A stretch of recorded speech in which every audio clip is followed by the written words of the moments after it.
There's a gate in Jerusalem that's been sealed shut for 500 years. And now, people are saying it's starting to crack open. What I'm about to show you might change how you see biblical prophecy forever. Stick around, because this gets incredible. Hey everyone! Today we're diving into one of the most mysterious places in Jerusalem, the Eastern Gate, also called the Golden Gate or Gate of Mercy. Most tourists walk past it without knowing what they're seeing. But this ancient gate holds secrets that could reveal when biblical prophecy might unfold. And recently, something strange has been happening there. It's the early 1500s, and the Ottoman Empire controls Jerusalem. Sultan Suleiman the Magnificent is rebuilding the city's walls. But then he does something random. He orders workers to seal the Eastern Gate permanently with massive stones. Like this video if you want to spread God's truth. Let's continue. Now tell me in the comments, have you been to Jerusalem? What's your take on this? Here's the crazy part. There's no official record explaining why. But here's what we know. At that time, Jews and Christians in Jerusalem were talking about prophecy. They believed the Messiah would return from the east and enter through this exact gate. So Suleiman seals it shut completely. But it gets more intentional. He builds a Muslim cemetery directly in front. Why?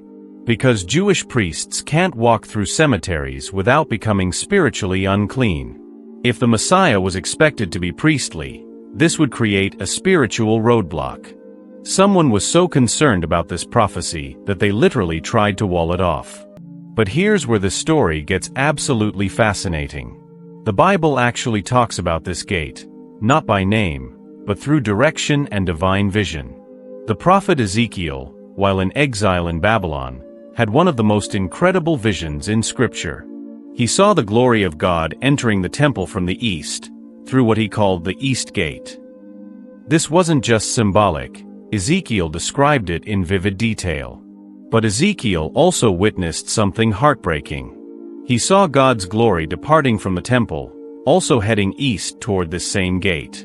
It's a pattern of presence and absence, arrival and departure. Fast forward several hundred years to Jesus. During the week before his crucifixion, he approaches Jerusalem in a very specific way. He's riding on a donkey, which was a direct fulfillment of Zechariah's prophecy about the coming king. And the route he takes?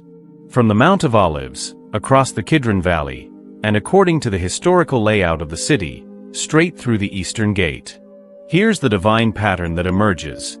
God's presence leaves through the east, and God's presence returns through the east.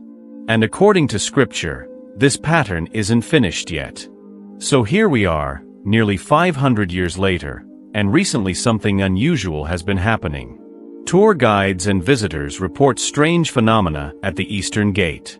People notice dust falling from the sealed archways, not from wind or construction, just falling. Some report hearing faint sounds from behind the wall, like groaning or shifting. Engineers have spotted small misalignments and cracks not documented before. Most people explain this as normal. Old buildings settle, stones erode. But others wonder if something deeper is happening. Jesus talked about watching for signs in Matthew 24, earthquakes, wars, disturbances. Then he said, "Stay alert and keep watch, because you don't know the day or hour." The Eastern Gate faces directly toward the Mount of Olives. That's not coincidence, it's prophetic precision. When God's glory left the temple, it rested on the Mount of Olives. When Jesus entered Jerusalem, he came from the Mount of Olives. When he ascended Mount of Olives. And Zechariah 14 verse 4 says when Jesus returns, on that day his feet will stand on the Mount of Olives. In Matthew 24, Jesus tells a parable that most people completely miss the deeper meaning of. He talks about a fig tree, but he wasn't giving a botany lesson. He was speaking in prophetic code, as he often did. Most biblical scholars agree that in Scripture, the fig tree represents the nation of Israel. Jesus said, "Now learn this lesson from the fig tree. As soon as its twigs get tender and its leaves come out, you know that summer is near. Even so, when you see all these things, you know that it is near, right at the door." Did you catch that phrase? Right at the door. What if Jesus wasn't speaking metaphorically? What if he was referring to an actual door, the Eastern Gate?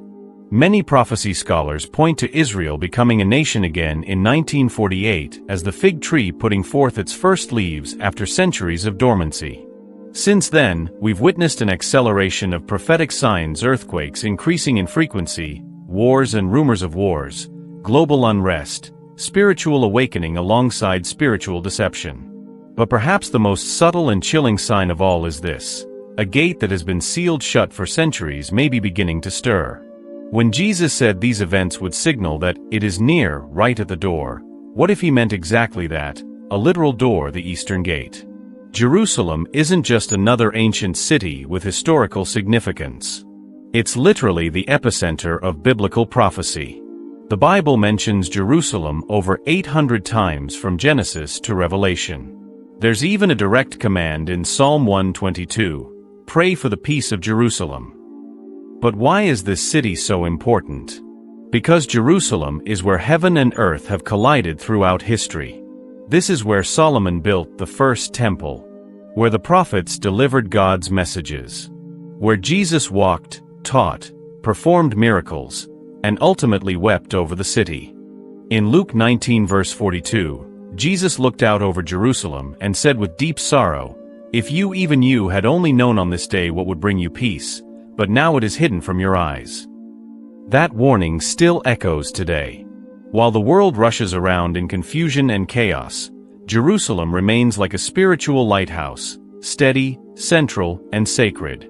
If this city was absolutely central to Jesus' first coming, doesn't it make sense that it would play a crucial role in his promised return? Picture this moment with me. A gate made of ancient limestone, sealed tight for almost half a millennium. Untouched by time, but definitely not forgotten by divine destiny. And now there are whispers. Dust falling from hairline cracks. Subtle vibrations in the ground beneath it. Stones shifting just slightly out of alignment. What if this isn't just natural decay and erosion? What if it's actually part of God's perfect design and timing? Here's the ultimate question. When this gate finally opens, and I believe it will, what will it signify? It might not swing open with dramatic fanfare. There might not be lightning, fire, or Hollywood special effects.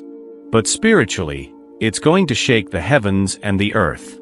This isn't just any gate. It's been waiting centuries to make a declaration. And when it opens, it won't just reveal a pathway. It will announce that the king is coming.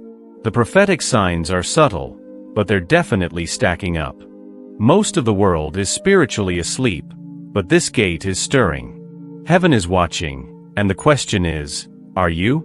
If this video opened your eyes to something incredible happening right now, please hit that like button to help spread God's truth. Make sure you're subscribed with the notification bell turned on so you never miss prophetic updates. And share this with someone who needs to see it. This isn't just ancient history. This could be our present reality unfolding. Thanks for watching, and I'll see you in the next video.